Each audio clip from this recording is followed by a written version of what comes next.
Welcome back to the Sports Edge Podcast. I'm your host, Commissioner Dan Stanzik. A pleasure to be joined by two-time SEFFL champ Justin the Guru Eisner. Guru, how are we doing tonight? I'm doing good. Glad to be back. Thanks for working without me last week. I know, another bye week for you. It's unbelievable. I know. I don't know what we're paying you, but you've missed 3 weeks so far? Yeah, I think I'm overpaid for sure. It's unbelievable. Well, you know, I didn't hear from you until you joined the link here. So in your stead, I had a backup plan ready to go, and he's going to join us. We are delighted to be joined by three-time SEFFL champ John Zanzarella, who defeated you, the Guru, this week, and he is set to play in the game of the week against Hath in Week 6. Zans, thanks for doing this. How are you? Yeah, the delight is all mine. It's great to finally be invited. I'm not sure how I wasn't the first choice of the year, especially as you had two people who you guys don't even really like on the pod have already joined the pod. To get some friendly people in here, it's about time. But it's a pleasure to be with you guys. Guru, sorry for the tough beat last week. It wasn't a tough beat. Very much predicted, very expected. We just need you to keep that going against Hath. We'll dive right in. We'll dive right into the week one recap. You guys are taking me there. You're taking me right there. We're going to start with you guys' matchup. Zans, your team, Hunter, I don't even know her, grounded the Man Rockets 132-106. Zans, you got 30 points from Uncle Rico Dowdle, 17 from Sam Laporta. Guru, you're now, I don't know if you know this, you're now eighth place, 9th in points scored. Thanks. And I don't know if you've checked the standings. I did win this week, but I am still in 10th place. However, I am 4th in points. I think I've asked you this question before, but it warrants asking again. Guru and Zans, feel free to chime in on this as well. But why should anyone listen to anything we have to say? I mean, I think the numbers say that no one listens to us anyway. So I think I don't think we have to worry about this.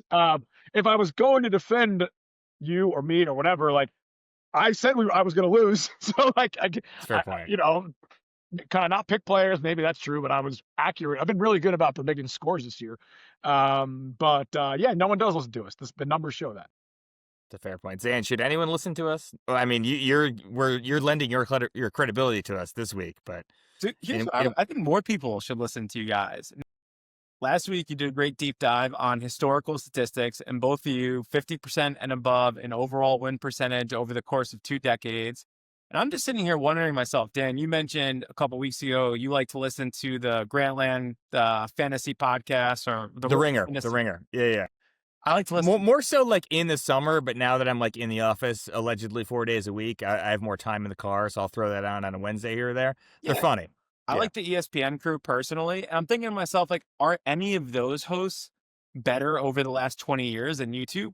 Probably not. Maybe they're in the same boat. I imagine many of them are actually worse, though. So I think in general, you guys are having a rough year, as a rough start, but the year's not over yet. I would definitely listen to both of you. But I will say, and this is a question for you all, at what point does the Guru title become in question? Like, what does the record have to be? Yeah, that's so fair. It should be gone. It should have been gone a long time ago. Yes. There is a phrase about nicknames. Nicknames are not given; they are earned. Yeah. And Guru, you earned it early, but recent success. You have won a title. Actually, it's been a while.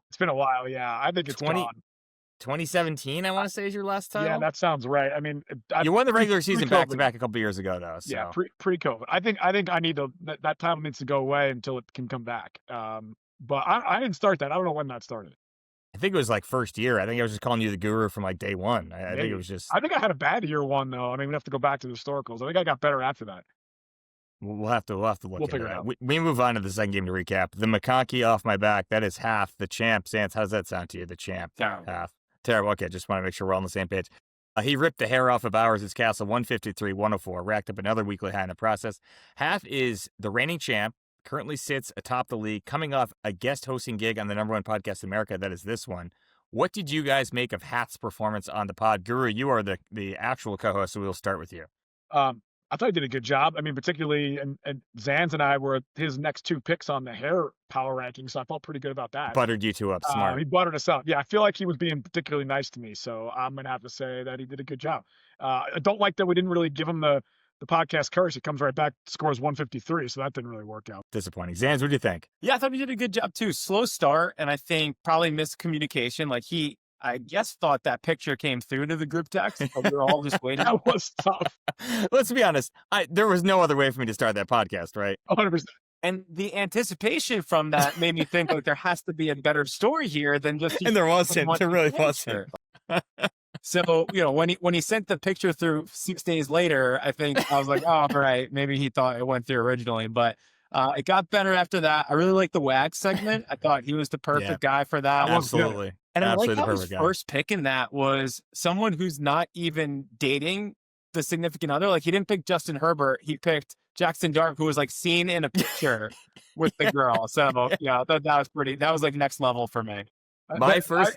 The Go ahead. picture was, I was gonna say the picture was classic. And now I think I'm the only Android guy, so I was convinced everyone else saw something and I didn't, so I just sort of stayed out of it. And then when the podcast started, I died laughing, because I didn't know that everyone my was God. as confused as I was. Well, I thought people it- were making comments like, what are we waiting for? There was like a ... in there. Like everyone was like, the anticipation was killing us. And Zan's, honestly, it reminded me of the time last year where we had Dwyer on.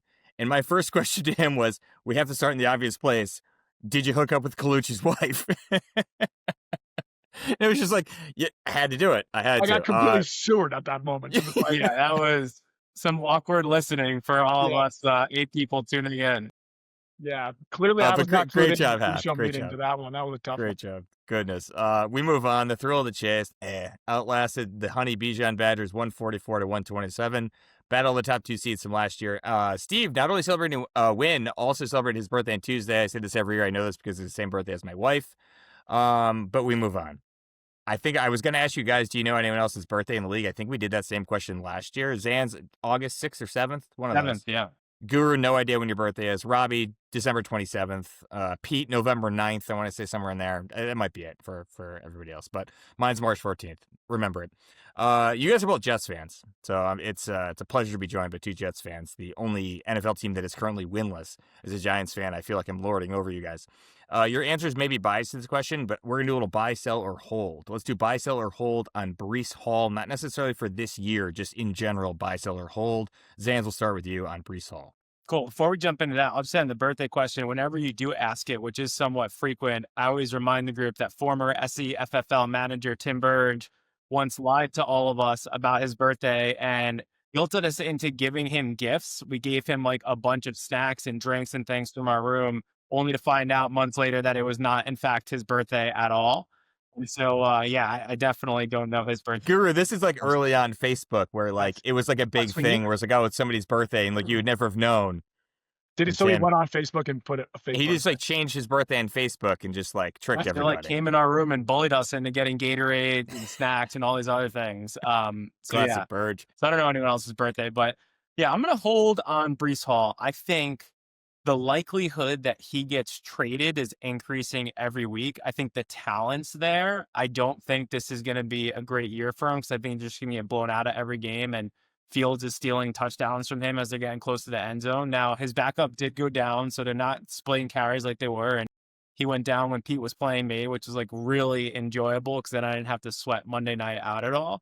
Not enjoyable for Pete, I imagine, but I'm going to hold on Breece Hall. I think his future is brighter than his present. Guru? Yeah. Did you mean from a fantasy perspective or from a yes. Yeah, that I agree. 100% hold. Definitely not buying, but I think it's a little bit risky to sell right now. I would agree with Zan's hold. And what if he gets traded? I think there's options there for him. I would sell him if the price was right from a Jets perspective. Interesting. I think if we could get something for him, I'd like a sell there from a Jets perspective. Fantasy wise, I agree. I don't think he's a buy by any means. I think just because Braylon Allen is down, he might be a sell candidate. If his numbers tick up a little bit here, you might be willing to get a little more now than you would all the uncertainty heading into the season with the split carries and running back by committee for the Jets. We'll stay with the Jets here. Garrett Wilson, Guru, buy, sell, or hold. Yeah, I'm buy all day long on Garrett Wilson from either perspective, whether it's fantasy or the Jets. He's just like a ridiculous talent. I mean, he's putting up these numbers with like zero good quarterback play his entire career so far. So they won't because it's the Jets, but if they ever got a quarterback, he would be unbelievable if he's not already. So yeah, I'm a buy on Wilson. Zans? I'm going to take the contrarian view. So I'll focus more on this year, but I would sell on him now. He got a few scores early in the year. If you watch those games, a lot of them were like junk time. Some were ridiculous catches. He's not going to get a better quarterback this year, and the schedule gets a little bit harder. They play, he's got Pat Surtain on him this week. He's got some tougher defenses coming up against them. So they're going to be down. They're going to be throwing. But I think you take the 4 or 5 weeks of good action he has, you sell, you get a couple players or draft picks back, and, you might be better prepared for the future. I love it. I didn't even throw Mason Taylor in there, who is currently sitting on my bench as a potential dynasty target for a team out there looking for a tight end. We move on. The Allen Bros put it on. Gives me more, winning 129-94. Robbie had 2 players in his starting lineup, scores 0 points. That's Zach Ertz at tight end, Jalen Tolbert in the flex. Guru, you suggested, I want to say via text, that your lineup this week may have been the worst ever. I see that claim. I raise you Robbie's roster from this week. I will read it quickly. I put it in the notes so everyone could access it. Jackson Dart at quarterback, Ted McMillan, Stephon Diggs at wide receiver, Jahmyr Gibbs, Alvin Kamara at running back, pretty good. Zach Ertz at tight end, and the flex of Wan'Dale Robinson, David Njoku, and Jalen Tolbert. Thoughts? Yeah. I mean, well, the score says you're right and I'm wrong. I did put up more points than you did. I did break 100, which I would have bet the house that I was not going to break 100 with the lineup that I had. Jonathan Taylor putting up 30 and Kareem Hunt randomly putting up 18 was a big reason why. But yeah, I think you got a point there. I do think when you factor in Jackson Dart and then Tolbert. I mean, I feel like you're right. I mean, maybe I did have a better lineup than Robbie. That's pretty tough. 2 zeros is tough. You don't see that too often. Zans, what are we doing with our guy Robbie here? Yeah, I mean, look, Robbie's never going to be the manager that we all want him to be, right? There's a lot of potential with his team. He's got some good players. I would have thought going into last week, like he had a better roster going than Eisner. By the way, I'll say, just I played Eisner last week. First 12 minutes of the Cardinals game, like Kyler was slinging. I was getting nervous that he was going to put up a big day, and he just stopped flat. But, you really could have had more than that if even did, double what he ended up doing. Robbie's just he's not making the moves. He's not going to Guru's garage. He's not hitting the waiver wire. He's going to upset some teams during the year, but he's always going to be in the middle of the pack unless he starts really getting his head in the game here. I love it. I agree. Yeah. We got some, we maybe put him in Guru's garage. Who knows? I mean, he's still feeling the effects of last year's podcast curse. But we move on to the final game to recap. That is the Stan Zix here. Finally got out the Schneid, beating Celsius 141-92. Good for the Commish. I thought these were 2 of the best teams heading into the season, and through 5 weeks combined, they have 3 wins total. May not have a lot of wins in the fantasy football gridiron, but at least Kess is making a difference off the field. Is that not right, Mr. Zanzarelli? Yeah, I mean, Kess, number 5 in league standings, number 1 in my heart. Big year there. So as everyone knows, Kess is a doctor. Not everyone knows that Kess has become my primary care physician. Reached out to him a couple of years ago. I was like, do you have any good doctor recommendations? He was like, no, why don't you just come to me? Love that by Kess, by the way. Incredible sales and marketing. I know the best doctor. Let me tell you that. Customer acquisition through the roof. His office is like an hour from me. So long story short, I was heading in there for an April physical. And, we're of the age now. I don't know if you guys have realized this, but we're like, things start to happen and you get a little bit more concerned about them, right? We've all got kids. We've all got, we're getting older, late 30s, 40s. And I had a lump on my nut that I was like, I don't know, like maybe this is something, probably not. It doesn't hurt, but I'm going to my physical anyway. Let me have the doctor check it out. If it was any other doctor, I would probably have not even brought it up. But I'm like, Kess has seen my nuts on and off the year 2000. Big advantage. And to his credit, like he was totally normal about it. He was like, dude, I see this stuff all the time. Just put your pants down and like, let's check it out.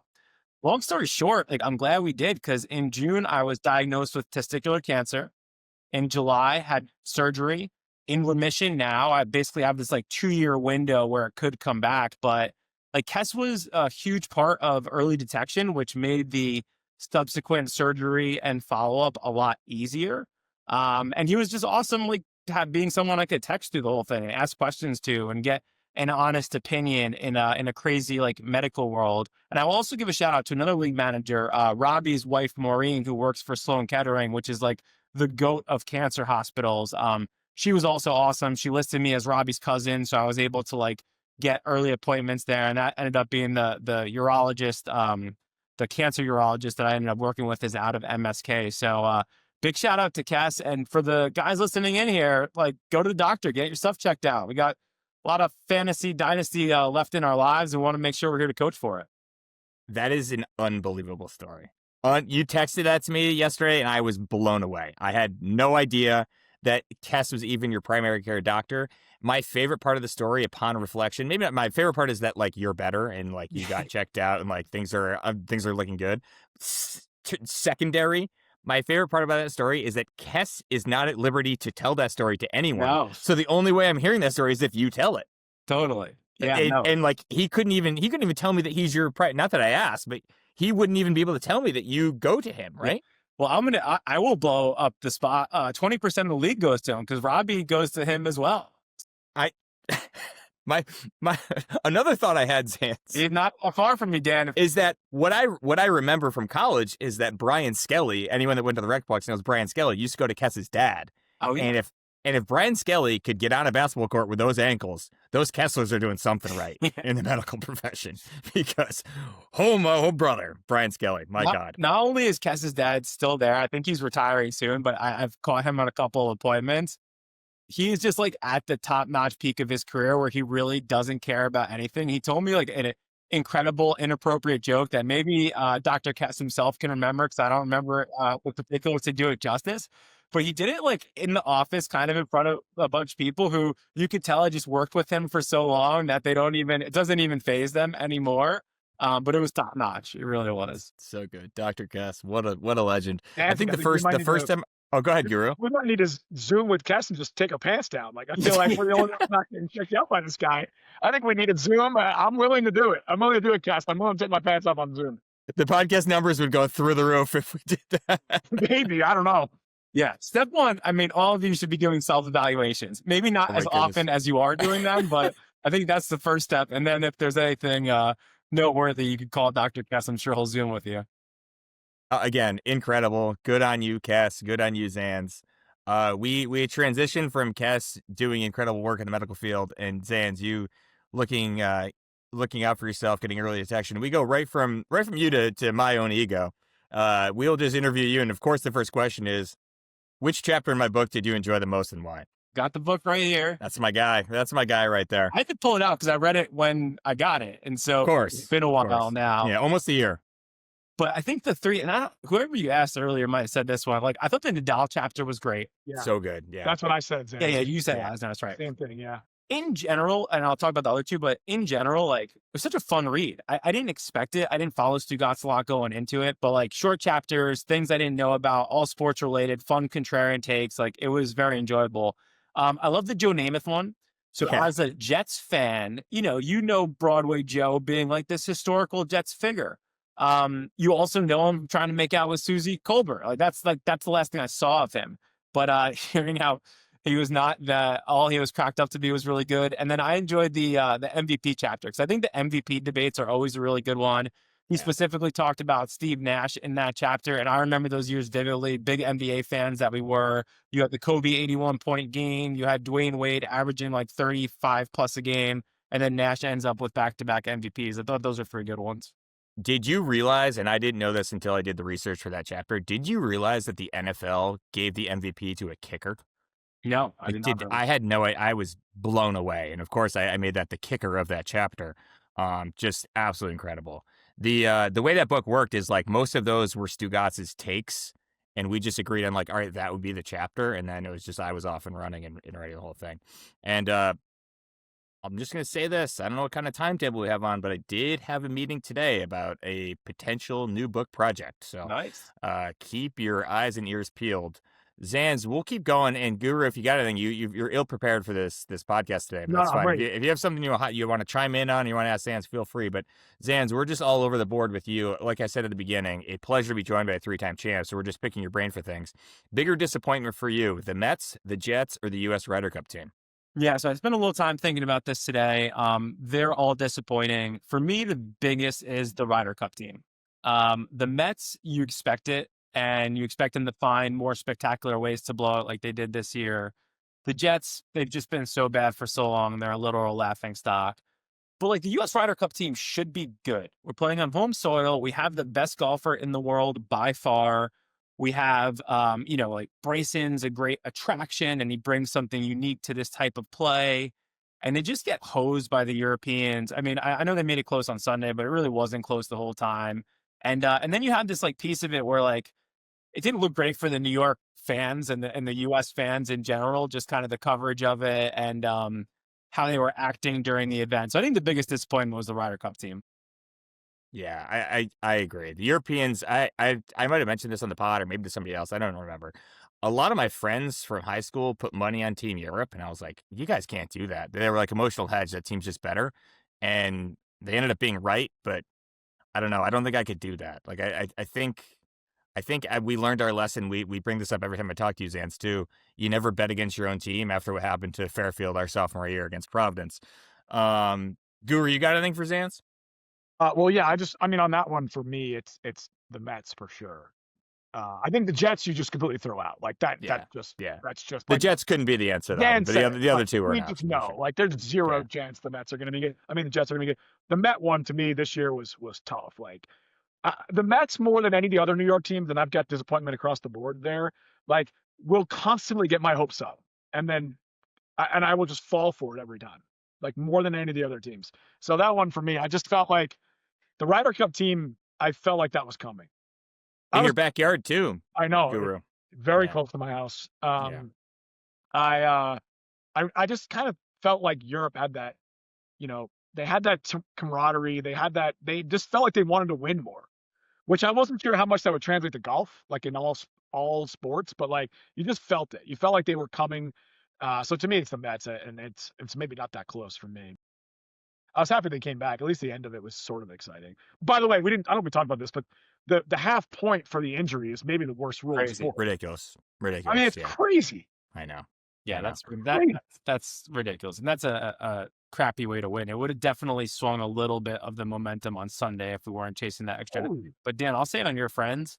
I'm not big for betting against, even though, obviously they won the bet.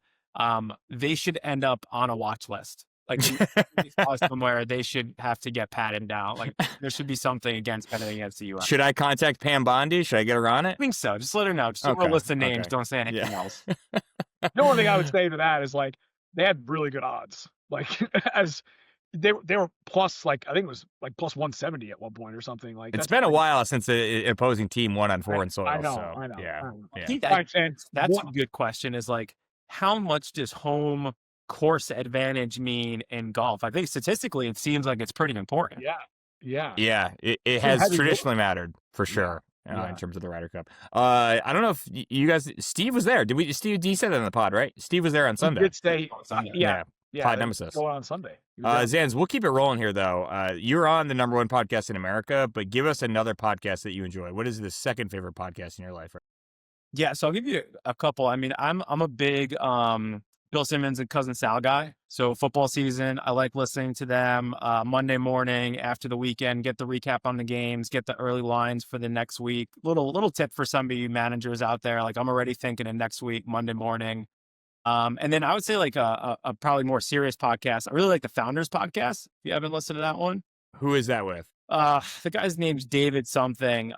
He reads biographies of successful founders of companies and then breaks them down in a, kind of really unique way. He's turning it into an interview series. So now he's interviewing some of the founders that he is written about, but he has a really good episode where he talks about the Kobe Bryant and Michael Jordan biographies, and he kind of compares the two of them together. That's a good one to start with if you want to check it out. I love it. Zans, I was texting you this summer, or maybe Instagram. I don't know if that counts as texting, but communicating with you on my phone. I was interested in buying Kane footwear. I don't know if you guys know about Kane footwear. Obviously, you do, Zans. And you posted something. I'm like, oh, I've been looking. I've been thinking about getting those. Like, what do you think? And you're like, oh, I know the founder. And I'm like, nobody knows more CEOs and founders than you. It's unbelievable. And of course, your retort was like, I also know a lot of authors. So like, that's my guy. Right. That's right. Guy. Yeah, good plug for Kane footwear, though. The founder's like the nicest guy. He goes to church, same church we go to. Guru. For this question, you want me to ask the next one? Go in there. Get in there with the next question. I listened to ESPN, like Zan said, the fantasy guys. I try to only listen to the episode that Mike Clay's on. I'm a big Mike Clay guy. We talked about that a couple weeks ago. For sure. I'm a little bitter about when Field Yates got involved in our league a long time ago. So I do like Field, but I do like to hold that against him. Listen there, obviously listen to the hockey podcast, listen to Chicklets, I listen to Missing Curfew, those that listen to that. The one sort of more serious one just on Sands as well. I listen to the All In podcast a little bit. Oh, I don't know if yeah, you guys, good. yeah. So pretty good, a little, economics, tech, kind of like more current events type stuff. So I listen to that as And well. they do some like balanced-ish politics as well. It's Yeah, they do. probably now that one of them's in the cabinet, but they used to have good perspective from both sides. Yeah, so like one of them is definitely very, very conservative, but they've got like a couple others that are lean a little more liberal. So I think it kind of balances out. Look at us, guys, just throwing out Rex left and right. Yeah, Love yeah. it. All right, Zans, who was the last Fairfield stag you've seen in the wild? So I got two good ones for you, but they're not really in the wild. So you tell me how much they count. Little known fact, Dr. Matt Kessler, Fairfield alumni, is my primary care doctor, but my dentist is Dr. Matt Lepresti. I've heard about this. Not that you Wow. go there, but I knew he was a dentist. So I have yeah, two Matts. okay. He's right in Stanford. He's Yeah, got a okay. great practice. Okay. Does an awesome job. Yeah. Rocks some canes. I got him on the cane train also. I think he lives in Fairfield. But so he's my dentist. So twice a year, guys go get your cleanings. I see him and we catch up on all things stags. He was like in like the Kyle Siebert like friend crowd. Yeah. Matt Slowey, that group. I get some updates on those guys. Yeah. And then 3 years ago, I hired for my sales team a former stag, Brilene Faraday. I don't know if anyone remembers her. Sounds familiar. I'm trying to think of who she was from. She was from like Annie Sikora and like some of that crowd. We definitely crossed paths. She was a business major at Fairfield, so I knew her a little bit. But yeah, so we've been working together. She's the head of sales at our company now, and I see her literally all the time. So neither one is in the wild, but I do see a couple stags pretty regularly. That's amazing. I would count both of those. That's a perfect answer to the question. Guru, you don't see anyone in the wild, right? In Denver? I mean, you see your wife every day. I guess that counts. Yeah, I was gonna say there's a redhead that's around every so often. Yeah. But, Drew, speaking of Denver, they just added a golf simulator to the airport over there. So if you ever get delayed coming back to the East Coast, get some swings in. I will. I heard that. That's a big deal. I don't know which terminal it's in. I got to figure that out. That's one thing with DIA is it's pretty big. But yeah, so obviously the wife. But over the summer we saw Allie Curtin, who's a good friend of my wife's. I don't know if you remember Allie, another redhead. Yeah. It was a disaster. And then I got to see Mark Reganzi. We stopped by his place. He had a daughter recently. Nice. Tried to get Dwyer there, but of course he was going to some concert in Brooklyn With Colucci's wife, right? Of course. Yeah, so Of he was just doing his normal thing. course. So I did not get to see him, but yeah, not bad. And obviously before that, we've talked about it. I saw Curtis a couple, 2 years ago. I don't know who that was, but yeah. Excellent. Zans, last one for you, and Guru, feel free to answer this one as well, because we're just throwing out Recs left and right. And the reason I'm asking this is because off air after the pod last week, Hath gave a rec of this vein. But Zans, what is a guilty pleasure TV show that you watch with your wife? Yeah, so we haven't been watching too many like trashy shows lately. Erica watches all of them. So she's a big fan of the Housewives of Salt Lake City. I travel to Salt Lake quite a bit. So, she feels like I should be seeing them out in the wild there. But we do watch the one we go to that we've been watching now is Only Murders in the Building. I know you've talked about it before, Dan. Yeah. Classic. I like to watch something light before bed at night. I'm not trying to see murders and kidnappings and that sort of stuff, which my wife's totally into. So that's one we agree on. I love it. It's a good one. Guru, anything for you and MT? You know what? She is not a trashy TV person, so we Good for her. don't have any of those. Funny enough, you brought up the Real Housewives of Salt Lake. I did watch one episode over the summer because my sister-in-law and their family are really into it. So she was trying to like explain all the people. I couldn't keep up. It was tough. But we do watch Only Murders, although we haven't watched the most recent season, so we got to get back on that. We're catching up on the most recent season of Morning Show. I think we're a couple behind. Oh, there you go. Apple Plus, yeah. But yeah, we don't. She doesn't like reality shows, so we don't watch any of them. Well, I will. I think of you now. There's a new Love Is Blind season on Netflix. I know you guys clearly don't watch that. It's terribly bad, but we keep watching it, my wife and I. It is people in Denver, Guru. So I'm like, do they know any of these people? So clearly you don't, or else you would have mentioned that. But it is all these singles. Maybe I It's need all to these turn it singles on. in Denver. Well, I figure like local news reports, like there might be. You and MT aren't hitting the bar scene, so maybe you don't know this whole cohort of people. But Yeah. it I'm is. gonna check that out. I didn't know that they were. Yeah. Check I'm your actually, local news out. Dan, I'm envious of your watching the challenge still. That was one of my jams back in We the are a day. couple episodes behind. I got It's to getting skip- difficult with the 3 kids to keep up. Yeah. But But I recently met Kenny Santucci. that is the second time you met him, because we also met him on spring break in Well, South yes. Padre Island, Texas. I didn't bring that up when Robbie Okay. was trying to hang out with Nehemiah late night and some others, maybe trying to receive some drugs or some other illicit activities with those guys. But yes, Deny, Robbie. Come on. Wow. That's amazing. We're dragging here a little here, guys. I'm still got the Blue Jays over here. Week 5 preview. Let's get right into it. Zans, it's the matchup of the week. The McConkey off my back against you. Hunter, I don't even know her. You have won 4 straight in this matchup, including the 23 title game. Why do you think you've owned half the past few years when no one else seems to have been able to slow him down at all? Yeah, and just let it be known, the week before Christmas last year was the last time the Eagles lost other than last weekend. If Hurts didn't go down, I would have beat Steve, and then I would have beat Hath in the championship. So I'm still thinking about it, and that would have been another time beating Hath. He wouldn't have a title. It's all up here. Hath his biggest challenge. He's had great teams over the years. He overthinks it. He tinkers too much with his lineup. I'm supremely confident week over week with who I'm playing. This year, I have a team rallying around the cancer diagnosis. There's a lot of strength. There's a lot of camaraderie in the building. I feel very confident going into this week. But I will ask you guys, Hubbard's supposed to play this week. So what do you do? I don't think he's going to play. No. I think it's Uncle Rico's back. I saw some reports today. I don't think Chuba's playing. I would love if Hubbard sat out another couple of weeks. Let Rico do his thing against his old team. I do have access to the number 1 insider in the NFL, that is Adam Schefter, so I can get an update for you tomorrow. Yeah, keep me posted on that. And I will text you immediately. Not that you won't hear before the game starts on Sunday, but early advantage. I'll slip Hath a text between now and Sunday about his lineup, and he's bound to just make. Oh, you do head games with him? You have to. We like to text back and forth, and I just sometimes give my opinion on his lineup. I've said this before. I prefer radio silence until the matchup is over. Well, when you're going against a manager notorious for late stage tinkering, I think you got to throw a couple options out there for him. It's working for you. Right. That was the first thing I thought too, Zans. When he asked the question, I was like, it's a mental game. Zans is so mentally strong. He said it on the pod last week. He's like, Zans owns me in fantasy football. And you know what I said when I heard that? He's absolutely correct. That's right. Spot on. We got Bowers Castle taking on the Honey Bijan Badgers as well this week. This thought dawned on me as I looked ahead at this matchup. Like, why aren't Walsh and Hoban best friends? Like, who do you think has played more rounds of golf this year? I meant to text both of them and get an actual number, but I'm sure both of them are north of 50. And they both gamble all the time. Like, why aren't they best friends? Why aren't they hanging out all the time? I understand, like, one lives in Boston, one lives in Philly, but, like, shouldn't they be golfing and gambling together all the time? Seems obvious. Seems obvious, yeah. I don't know what we say against that. That seems like... I think if you like to golf and gamble a ton, you may not want that in another person. Like, I like to have at least one person in my friend group who is a degenerate gambler. Not saying they are, but you know what I'm saying. Yeah. And someone that you could always count on to just call at any time and they'll come golf. But I don't know, it might be a lot if you're both doing that. Might need like one per friend group. I'd like to know if they have golf together. I hope the answer is yes, but if it's no, we need to rectify that immediately. Another matchup this week, we got the Stan Zix against Gibbs Me More, a matchup of former radio co-hosts, as you guys all know.